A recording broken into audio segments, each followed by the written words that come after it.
Oi, gente, boa tarde. A gente veio fazer essa revisão de psiquiatria para vocês, para o segundo OSCE.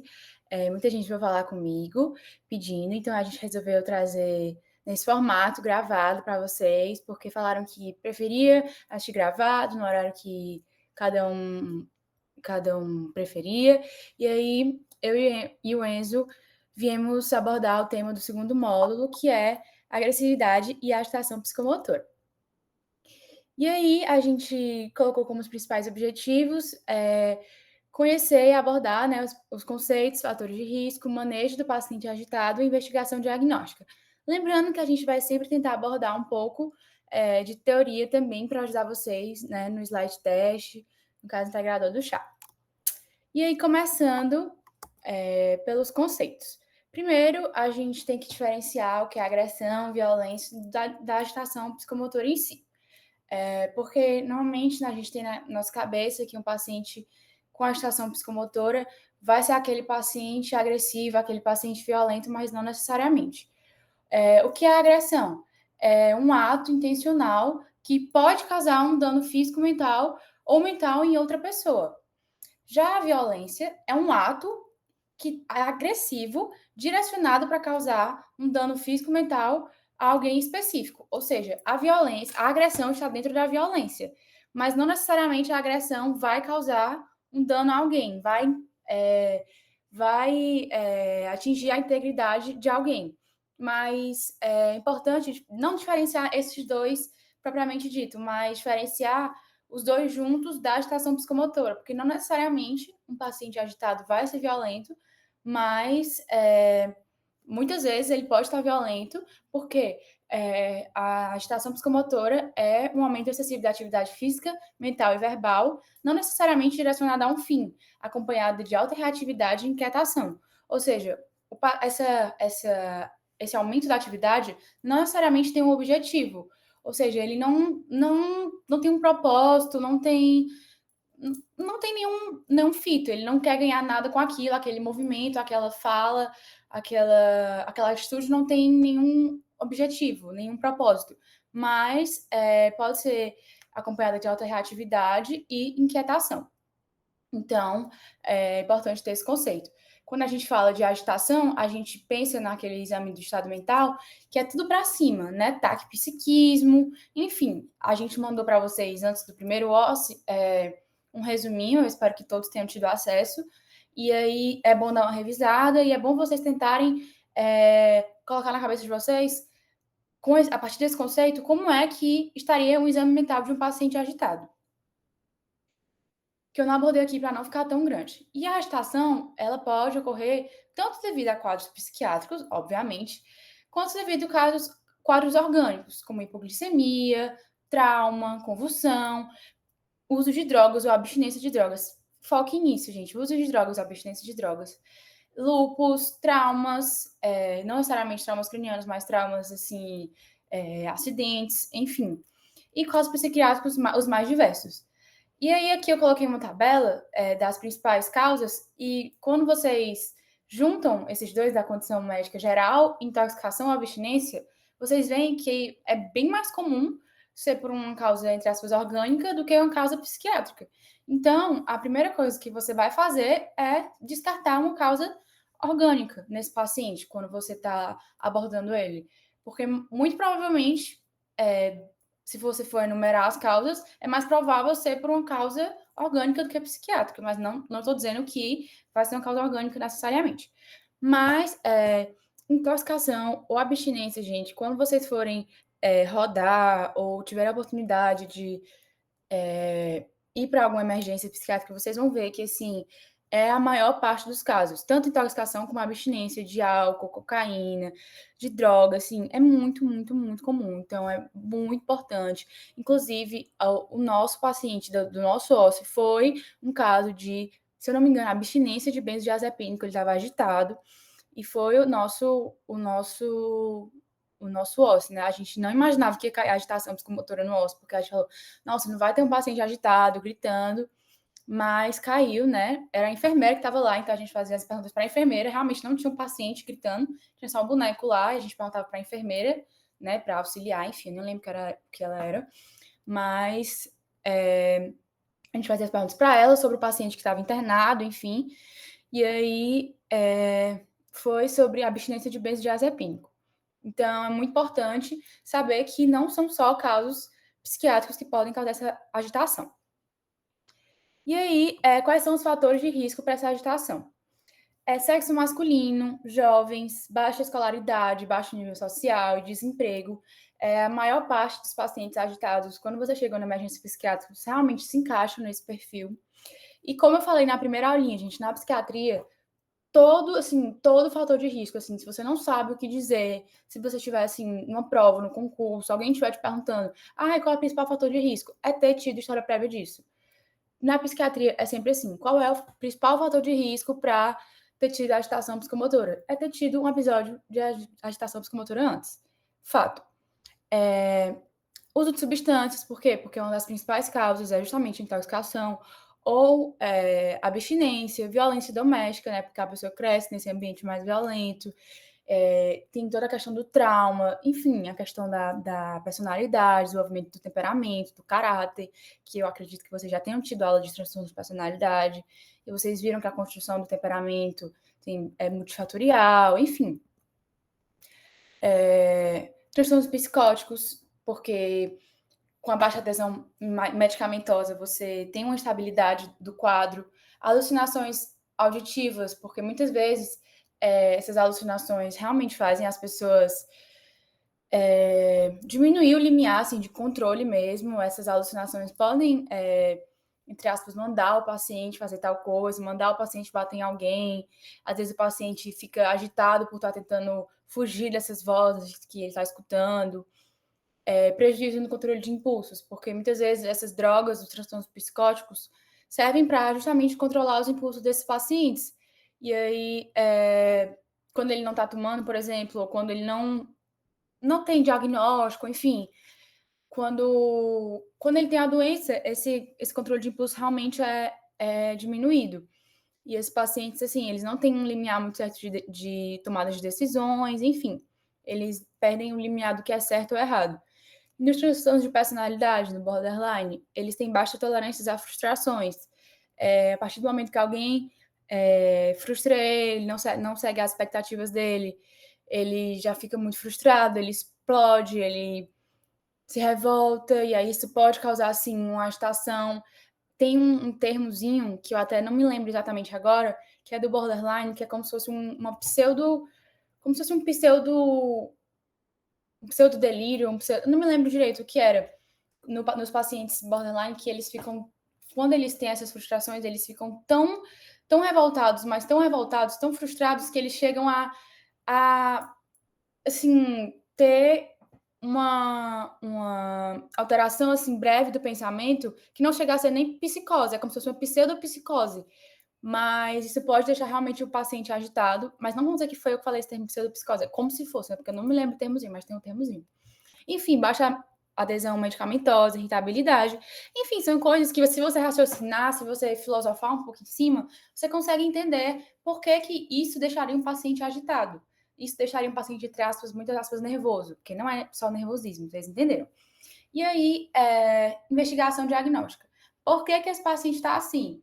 Primeiramente, a gente tem que lembrar, o paciente agitado, o paciente em agitação psicomotora, o paciente, quando está desse jeito, é uma condição de emergência. O paciente que está desse jeito não vai ser tratado no posto, não vai ser tratado na UPA, não vai ser tratado no CAPS. O paciente agitado vai ser tratado na emergência. Então, a primeira coisa, antes de investigação diagnóstica, a primeira coisa, antes de tudo, é priorizar a segurança tanto do paciente quanto dos familiares e da equipe que está cuidando dele. Então, antes de tudo, antes de investigação diagnóstica, é priorizar a segurança do paciente e da equipe, certo? Então, sempre, sempre, sempre, vamos lembrar que a gente está diante de um contexto emergencial, gente. Então, não vamos bancar o herói, não vamos querer ser o que a gente não é, certo? Vamos lembrar que a gente está dentro de um contexto emergencial. E aí, depois da nossa investigação diagnóstica, a gente tem que responder essas 3 perguntas. A condição do paciente é orgânica ou psiquiátrica? Eu já mostrei para vocês que pode ser os dois. O paciente precisa de alguma situação que precisa de tratamento imediato, ou seja, o paciente teve um TCE, o paciente teve um politrauma, o paciente está tendo uma convulsão, enfim, ele precisa de alguma situação que teve tratamento imediato. O paciente está intoxicado, ou seja, o paciente está alcoolizado, fez uso de drogas. Depois da minha investigação diagnóstica, eu tenho que ser capaz de responder essas 3 perguntas, né, para poder ajudar no tratamento do meu paciente. Então, a história clínica que eu vou colher, tanto com os familiares que vão trazer ele, ou com o SAMU, e o exame mental e físico que eu vou fazer no próprio paciente, podem e têm que ser suficientes, né. E aí, depois que eu fizer tudo isso, eu vou fazer a coleta de exames gerais, eu vou para poder descartar, como eu falei, causas orgânicas, eu vou pedir hemograma, provas infecciosas, eletrólitos, teste de gravidez, se for mulher, obviamente, e se disponível, eu vou pedir exames de imagens e exames toxicológicos. Mas a prioridade sempre, sempre, sempre, principalmente no contexto emergencial, como eu já frisei algumas vezes, que é o contexto que a gente vai estar se deparando com esse paciente, é história clínica, com familiares, com a equipe que trouxe ele, exame mental e exame físico podem ser suficientes. Às vezes, até quando você se aproxima do paciente, dá para sentir o cheiro de álcool, e aí você já sabe, não, esse paciente é um paciente que está alcoolizado. E aí você já sabe que se trata de um contexto de intoxicação por álcool. Enfim. E aí, aqui eu coloquei esse quadrinho que eu achei muito bom, porque uns sinais e sintomas indicativos de que esse é um quadro orgânico. Quando o paciente é idoso, o paciente nunca teve nenhum quadro psiquiátrico antes, ou então não teve nenhum quadro de agitação psicomotora antes. Quando esse quadro começou do nada, ou seja, não teve nenhum gatilho, que eu vou falar depois sobre gatilhos. Quando tem flutuação dos sintomas, que fala muito a favor de delírio. Quando tem uma doença clínica já existente, ou seja, esse paciente estava internado numa unidade clínica por alguma coisa, estava com doença de pele, estava com erisipela, e aí já fala também a favor de delírio. Redução do nível de consciência, porque lembra que a gente tem o nível de consciência e a qualidade da consciência, são duas coisas diferentes. Desorientação também, essas coisas já falam mais a favor de organicidade, porque esses pacientes podem estar agitados, mas não necessariamente ser uma causa psiquiátrica, né? Quando vocês forem para o próximo semestre, vocês vão ter mais esse contato com pacientes em UTI. E é muito comum os professores, os médicos, enfim, até mesmo vocês presenciarem os pacientes, os médicos falarem assim: ah, esse paciente está muito agitado, esse paciente tem agitação psicomotora, mas não ser uma causa psiquiátrica, isso é tipo, bem comum até. Alterações de sinais vitais, comprometimento de memória e atenção, também falar a favor de assim, uma demência, alguma coisa, e histórico de trauma recente.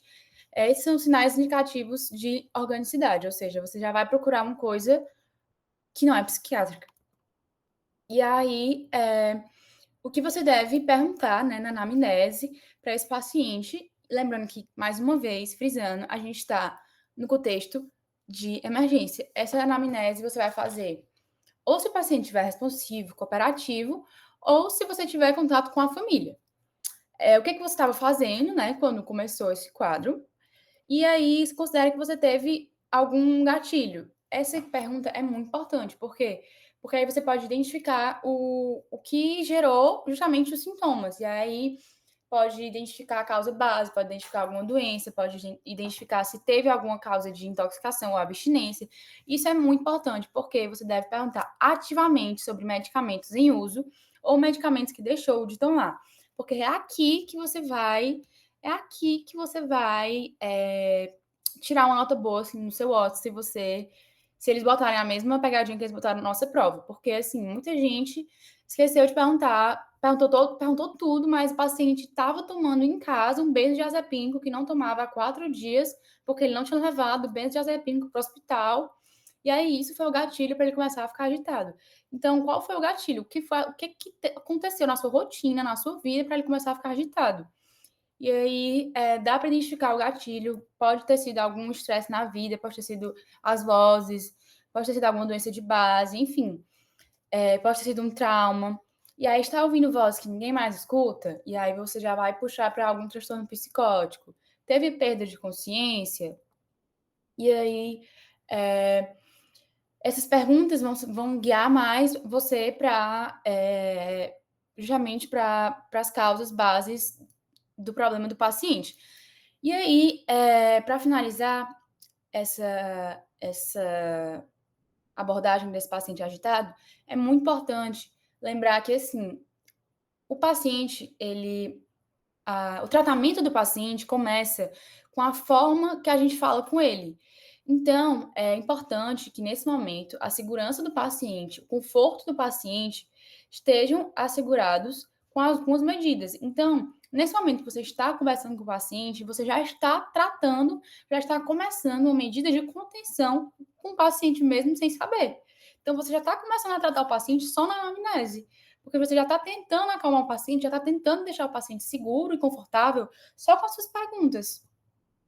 E aí, o que é que você pode fazer nessas perguntas? Como é que eu vou fazer essas perguntas?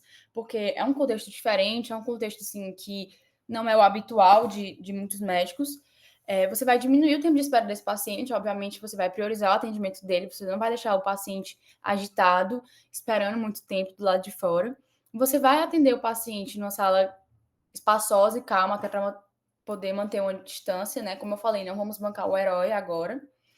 Você deve estar numa posição, você e o paciente devem estar numa posição que deve manter alcance à porta e a porta deve estar aberta. O ambiente deve estar seguro. E assim, gente, coisas óbvias que devem ser feitas em todos os pacientes. Você não deve confrontar um paciente, não deve ficar. Vale a Siri, gente, de novo. Você não deve confrontar o paciente, não deve ser rude com o paciente, mas nesse caso é um pouco mais delicado, porque o paciente não está com as funções mentais dele mais adequadas, ele está em agitação, né? Então, é importante a gente ter esse cuidado adequado. E aí você vai se apresentar, explicar o que está fazendo, manter a calma. E assim, é como todo procedimento que a gente está fazendo. A gente vai aplicar alguma coisa no paciente, a gente vai falar assim, olha, agora eu tô dando injeção no senhor, para passar a sua dor, tananã. E é a mesma coisa que a gente vai fazer aqui. A gente vai falar, olha, eu tô aqui tentando te ajudar, você está agitado, e aí a gente vai tentar te dar uma medicação para te acalmar, mas você vai melhorar, tentar acalmar o paciente, tentar falar nesse tom mais calmo, mais lento, tentar falar de forma assim, lúdica mesmo, para que o paciente entenda. E aí você vai ajudar o paciente a restaurar a sua orientação. Na geriatria, vocês vão ver que o paciente, no delírio, o paciente pode estar internado e muito desorientado. E uma das coisas que eles preconizam muito é para você ajudar o paciente nessa orientação. E aqui também, você fala, olha, você chegou, você está na emergência, hoje é dia tal, tal, e aconteceu isso, isso, isso, e por isso que você está assim, mas isso não é real, e tal, se você é uma pessoa real, essas vozes não existem, não sei o quê. Mas, tipo assim, nunca falando que ele é doido, porque ele tá escutando isso, porque aí se você falar isso não é real, você tá ficando doido, você tá inventando isso, aí é que ele vai ficar mais agitado ainda. Mas, assim, tentando falar que você tem um problema, mas a gente tá aqui pra te ajudar. Enfim, tentar questionar por que ele tá tão agitado mesmo, o que foi que aconteceu. E aí, enfim, gente, estimular que ele fale, não que ele seja violento, essas coisas básicas que devem ser feitas o mínimo, né? Parece que você está ensinando as coisas assim mínimas, mas isso deve ser dito. E aí, aqui são as técnicas de descalonamento verbal, que são as primeiras técnicas que a gente deve fazer quando a gente está abordando o paciente agitado, que são as medidas de contenção verbal. Respeitar o espaço individual do paciente, usar a linguagem apropriada, então, calmo, claro e conciso, evitar movimentos bruscos, contato visual e provocações ao paciente, identificar os anseios e os medos, ouvir com atenção o que o paciente fala. Ou seja, se o paciente falar, enfim, realmente ouvir com atenção, ter empatia, tentar não demonstrar medo, evitar discordar, estabelecer regras e limites, porque a partir do momento que a gente estabelece isso, por mais não cooperativos que eles estejam, eles conseguem sim ter o discernimento de entender, na maioria das vezes, oferecer opções, preocupar com o bem-estar do paciente, e isso é claro na comunicação tanto com o paciente quanto com a equipe, porque vai chegar momentos que você vai precisar partir para outras medidas de contenção se forem necessárias. E aí, é aqui o Enzo vai continuar com a parte dele e ele vai apresentar aqui para vocês, gente. Espero que vocês tenham entendido. Qualquer dúvida, podem falar comigo. Aí eu vou parar de apresentar aqui. Pronto, gente, eu vou só compartilhar aqui e vou continuar a parte da monitoria. Pronto.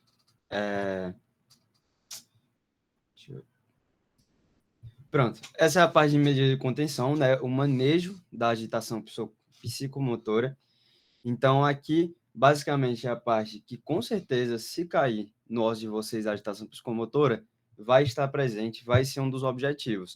A Isadora falou a grande parte, a parte mais importante, falou tudo sobre a epidemiologia e sobre a investigação, mas o manejo ele sempre vai estar, porque a agitação psicomotora normalmente não é uma coisa que é só uma estação, mas a gente também não tem como confirmar para vocês, porque a gente também não pode ter essa resposta, né? Mas, enfim, estejam preparados que se cair a agitação psicomotora, o manejo vai fazer parte. E o que é que a gente tem que entender aqui, né?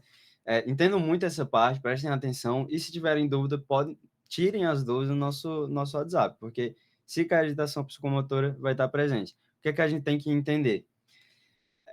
Contenção é uma intervenção focada em estabilizar o paciente, mas sempre tendo uma coisa em mente: segurança. Segurança sua, né, que é o médico, segurança da sua equipe e segurança do próprio paciente. Porque é um paciente que ele vai chegar agitado, a gente não sabe quem ele é, como ele vai estar, e ele pode machucar a gente, ele pode se machucar, ele pode quebrar as coisas e acabar machucando a gente, ele pode bater na gente. Então, assim, é nessas horas que a gente tem que partir para a ação, tem que ir para a conduta. Como é que a gente vai começar, né? A gente pode tentar sistematizar isso. Então, primeiramente, a gente observa o paciente e analisa o porquê que ele procurou, buscar a origem.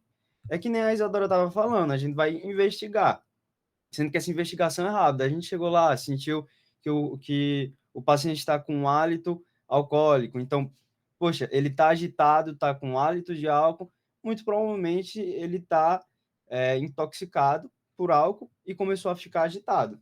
Esse é o cara que você... E aí, isso aqui, como ela falou, é meio óbvio, mas o óbvio precisa ser falado. Esse aqui é o cara que a gente vai tentar conversar bastante. Normalmente não é o cara que a gente vai conseguir, mas vamos entender o porquê, né? Então, entender que sempre medida de contenção é focado na segurança sua, do paciente e da equipe. E elas se dividem em duas: a não coercivas, né? Ou seja, não compulsórias, e as coercivas, que são as de contenção.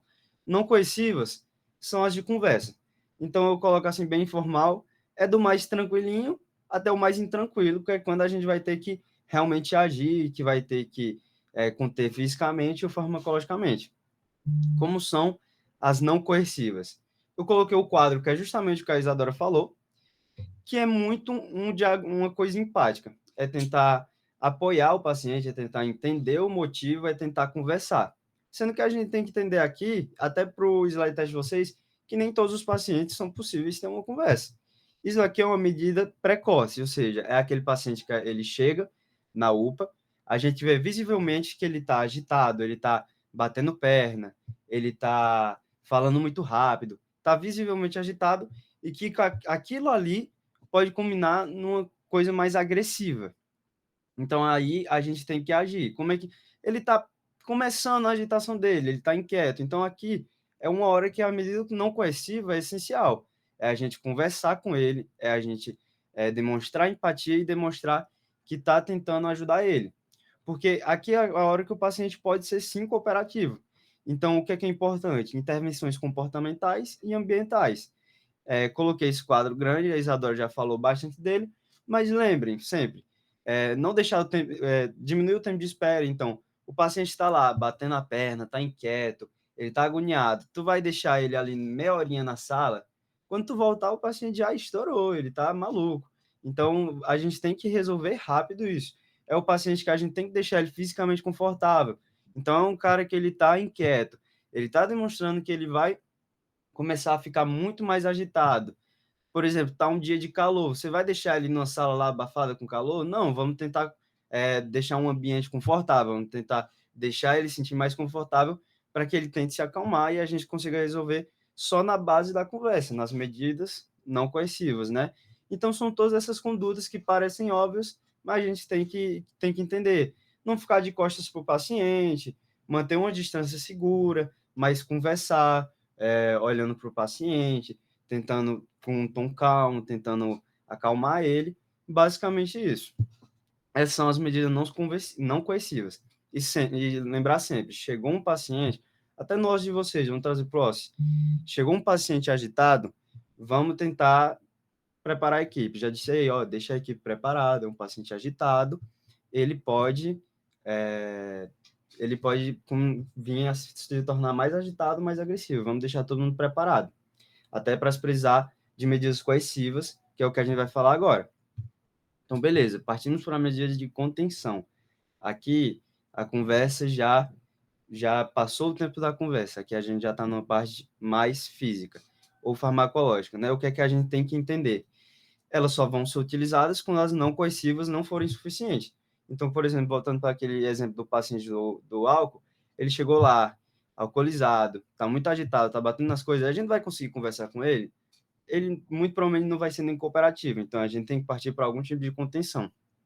Como é que a gente vai fazer agora? A contenção física, eu não deixei nenhum, não tem meio que uma sequência, tem os estudos, mas eles não falam qual vai ser a sequência, então sabe que existem as duas e normalmente as duas são juntas. A contenção física, eu não coloquei nenhum slide, porque não é algo tão extenso, tem que ser no leito, né, uma contenção no leito, com o paciente deitado na cama, decúbito dorsal, e a gente vai conter com uma equipe de pelo menos 5 pessoas. Lembra da equipe que tinha que deixar preparada? Essa é a hora que eles entram, cada um é treinado para fazer a sua parte e conter o paciente. E normalmente essa medida tranquiliza o paciente. Então a gente tem que explicar tudo que a gente está fazendo e tudo isso tem que ser registrado em prontuário. Então, beleza. A gente conteu o paciente, a gente chamou para contenção física. Como é que a gente vai fazer a contenção farmacológica?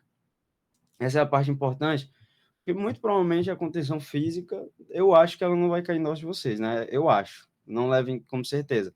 Se cair, eles querem que vocês saibam mais contenção farmacológica, que foi justamente o que caiu no nosso, né? O paciente, como a Isadora falou, ele estava agitado por abstinência de benzodiazepínico, né? Era um idoso, a gente foi junto com a geriatria, ele tinha levado uma queda, acho que ele tinha quebrado a perna, uma coisa assim, e ele tomava benzodiazepínico, foi para lá, ficou sem o benzo uns 4 dias e começou a ficar agitado. O que é que a gente precisava fazer? Colocar o benzo de volta e tentar acalmar ele. Na conversa, se não me engano, não era possível e a gente teve que partir para a condição farmacológica, que a gente faz com 3 classes: os antipsicóticos típicos, os atípicos e os benzodiazepínicos. Então, qual é que a gente mais usa na prática? Haloperidol. Via oral intramuscular, como é que vai funcionar? Poxa, o paciente ele está lá, ele está agitado, mas ele está cooperativo, ele ouve a gente, ele conversa. Vamos tentar perguntar se ele quer tomar um remédio. Ó, você quer tomar esse comprimido? Ele vai te fazer melhor, ele vai deixar o senhor mais calmo. Se ele aceitar, ótimo, a gente conseguiu. Sem nem necessitar conter ele fisicamente, né? A gente só deu um remédio e ele tomou. Isso tem que ser sempre vindo. Lembra, de maneira informal, do mais tranquilo até o mais intranquilo. Então, colocar o paciente no leito, dar um remédio intramuscular nele, é bem conturbado. Então, a gente vai tentando os mais calminhos. A gente só vai quando realmente não tem jeito. Então, ele aceitou tomar o remédio? Tudo bem. Haloperidol via oral? Ótimo. Ele não aceitou? Então, a gente parte para o haloperidol intramuscular. A prometazina é um dos que a gente mais usa junto, porque ela confere uma sedação Ela confere uma sedação para o paciente. Mas quando a gente pensa no idoso, que pode estar no quadro de delírio, não é exatamente o que a gente quer, deixar ele totalmente sedado. Então, no nosso caso, era como se fosse um delírio, prometazina também não era o mais apropriado. Antipsicóticos atípicos, esse só tem via oral, é a risperidona, que mais usa. E os benzodiazepínicos, o lorazepam intramuscular, principalmente em casos de abstinência alcoólica, a gente tem que entrar com benzodiazepínicos. Mas como a Isadora falou, existem inúmeras causas de agitação, não é só psiquiátrica. A gente tem causas clínicas, toxicológicas, psiquiátricas, então várias coisas podem contar aqui. Então, só saibam que existem 3 classes de medicamento e essas vão ajudar na contenção farmacológica. Aí eu trouxe, basicamente, o fluxograma. Então, ó, chegou o paciente, a gente decidiu que vamos ter que partir para a contenção farmacológica. Ele está cooperativo, mas com risco de agitação? Vamos tentar o haloperidol via oral, ou haloperidol mais diazepam via oral. Ele tomou, ficou melhor. Beleza, esse é um paciente. O outro paciente não está cooperativo, está agitado e com risco de violência. O que é que a gente tem que fazer? A gente investiga, a gente observa o paciente. Poxa, isso aí parece psiquiátrico, parece clínico, parece intoxicação por álcool. Então, se for psiquiátrico, vamos tentar o haloperidol mais o midazolam. Mas se for álcool, a gente lembra, tem que ter um benzodiazepínico. Então, vamos tentar o lorazepam. Basicamente isso. Isso é uma coisa rápida e você só tem que entender essas 3 classes de medicamentos. A gente vai reavaliar, esse paciente ele vai ficar contido, depois ele vai ficar sedado e depois a gente tem que voltar a investigar. A gente só não deixa ele na cama sozinho, não. A gente volta, investiga ele, para ver se tem necessidade de repetir dose, se ele ainda está agitado e se ele já teve mais algum sintoma ou se ele já está melhor da condição dele. E basicamente, a revisão de tudo isso é: o paciente chegou, nosso de vocês, com agitação e agressividade. Digamos que é só isso, né? Que ele não tenha mais outra, que eles não misturem mais outra especialidade. Então, chegou só com agitação e agressividade. A gente vai avaliar, ele tem mais alguma coisa fora isso? Precisa intervir rápido? Ele já está muito agitado, ele ainda vai entrar para uma agitação, ele só está inquieto. Aquilo ali é o quê? É uma intoxicação, abstinência? Isso tudo a gente avalia de começo. Então, a gente avaliou e viu que dá certo as medidas não coercivas, ou seja, a conversa. Então, intervenções comportamentais e ambientais e as verbais. Conversar com o paciente, deixar ele confortável naquele ambiente. Não deu certo, ele manteve a agitação.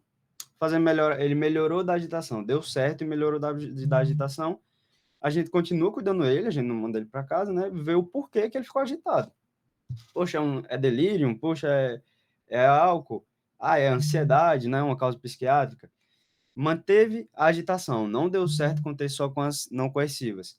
Então, vamos partir a gente pode partir para medicação oral. Então, a gente dá um medicamento para ele se ele tiver cooperativo. Não recebe, não, ele não quer receber. Aí a gente vai ter que ir para mais intranquilo. Vamos para a física e a medicação intramuscular, né? E aí, depois disso, a gente tem que reavaliar o paciente. Basicamente isso.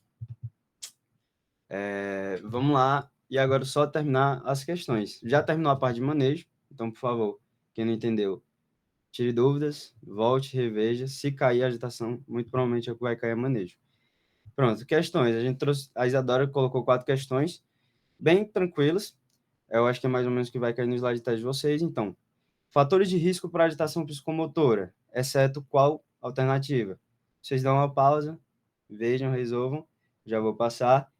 E é o diagnóstico de depressão. Porque isso daqui normalmente não é um fator de risco para agitação psicomotora, sendo que as 3 de cima já estão lá na epidemiologia. Se vocês voltarem no slide, a Isadora já falou sobre. Sinais clínicos sugestivos de origem orgânica de sintomas comportamentais, exceto. Agora eu vou passar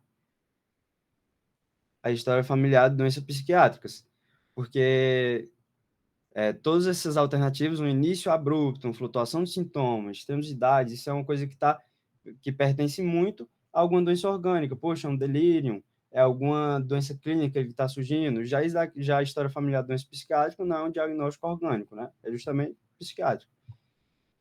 Dentre as medicações abaixo, que isso já entra lá naquela minha parte, qual é a que é a menos indicada para tratamento de agitação psicomotora? Então, a gente falou 3. A gente falou os antipsicóticos típicos, atípicos e os benzodiazepínicos. Então, haloperidol é um antipsicótico típico. O clonazepam é um benzodiazepínico. A olanzapina é um antipsicótico atípico. O único que sobrou é o metilfenidato, que é um psicoestimulante, né? É a ritalina. Basicamente, então, era a alternativa certa. E, por último, em relação ao manejo farmacológico da agitação psicomotora, qual a alternativa correta? Eu vou passar. e a gente vai ver que sempre as condições permitirem a via de administração deve ser decidida em conjunto com o paciente. Então, a gente não chega lá e simplesmente, tá agitado, haloperidol intramuscular. A gente vai ter que informar o paciente, a gente vai ter que tentar o via oral. Se não deu certo, a gente parte para aquela contenção parenteral. Então, a via de administração sempre deve ser intramuscular? Não, a gente pode tentar conversar a via oral.